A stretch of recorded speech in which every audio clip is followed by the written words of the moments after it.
واقعہ، اس کو واقعہ ہرہ کہتے ہیں، جس میں اہل مدینہ کو لوٹا گیا، اور یہاں تک کہ حافظ ابن کثیر جو آخری درجے تک اہل شام کا دفاع کرتے ہیں، لیکن یہاں پر وہ بھی تڑپ اٹھے اور انہوں نے کہا کہ یہ یزید نے جو ظلم ڈھایا، 1000 صحابیات اور تابعیات بغیر شادی کے حاملہ ٹھہری، زنا کیا یزید کی فوجوں نے، 3 دن تک مسجد نبوی میں گھوڑے باندھے وہاں پر پیشاب کرتے رہے اور مسجد نبوی میں نماز نہیں ہوئی۔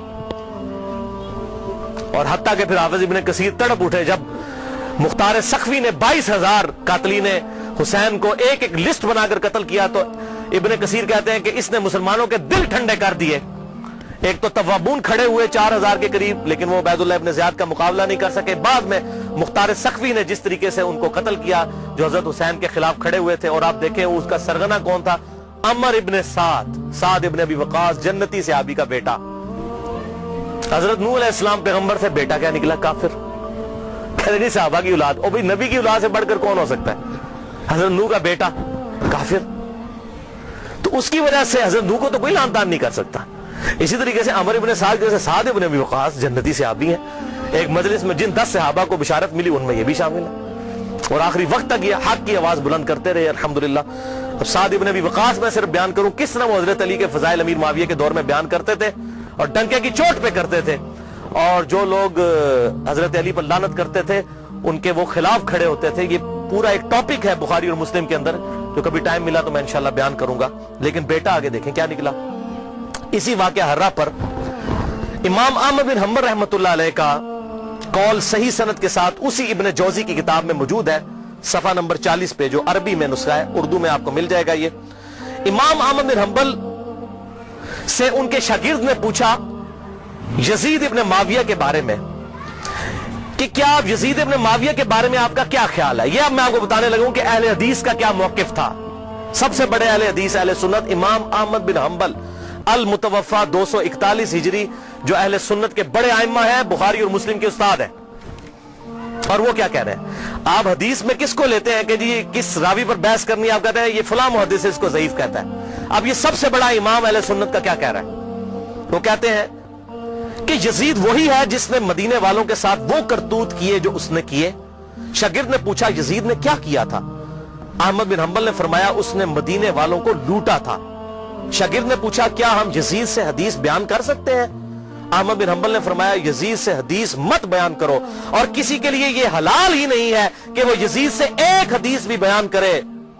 پھر شاگرد نے پوچھا کہ جب یزید نے یہ حرکتیں کی تھیں تو کن لوگوں نے یزید کا ساتھ دیا تھا؟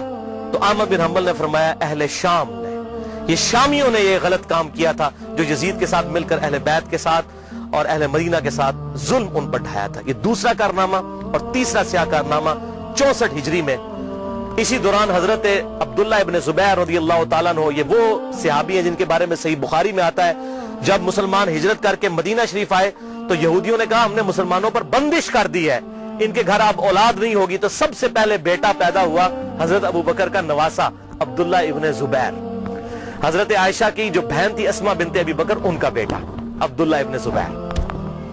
اور حضور نے اپنے مبارک ہاتھوں سے ان کو گٹی دی تھی کھجور چبا کر، صحیح بخاری میں آتا ہے۔ یہ وہ ہیں عبداللہ ابن زبیر صحابی، یہ بھی حضرت حسین کی طرح جن چند بڑے لوگوں نے بیعت نہیں کی۔ کون کون تھے ان میں؟ حضرت حسین ابن علی کا بیٹا، حضرت عباس کا بیٹا عبداللہ ابن عباس، ابو بکر کا بیٹا عبد الرحمن بن ابی بکر، اور زبیر کا بیٹا ابن زبیر عبداللہ ابن زبیر۔ تو یہ نمائندہ شخصیات ہی سامنے آتی ہیں نا۔ مجھے بتائیں آج اگر زرداری اور نواز شریف مل کے عمران خان کی بیعت کر لیں تو کیا یہ دو بندوں کی بیعت ہوگی؟ پوری پارٹی کی؟ یا عمران خان اور زرداری مل کے نواز شریف کی کر لیں، یا عمران خان اور نواز شریف مل کے زرداری کی بیعت کر لیں، تو کیا یہ دو بندوں کی بیعت ہوگی؟ پوری پارٹی کی۔ وہ کہتے نہیں سب نے بیعت کر لی تھی، اور بھائی نمائندہ شخصیات تو امت کی یہی تھی نا، باقی تو سارے بیچارے اسی طرح ہوتے ہیں۔ حسین تے نہیں روزانہ ماما جمنیاں، حسین بننا سوکھا ہے۔ آپ نے بخاری میں حضرت ابو ہریرہ کا قول سن لیا کہ وہ کہتے ہیں مجھے ڈر ہے میں ان لوگوں کے نام بتاؤں تو مجھے قتل کر دو، تو انہوں نے اپنی جان بچائی۔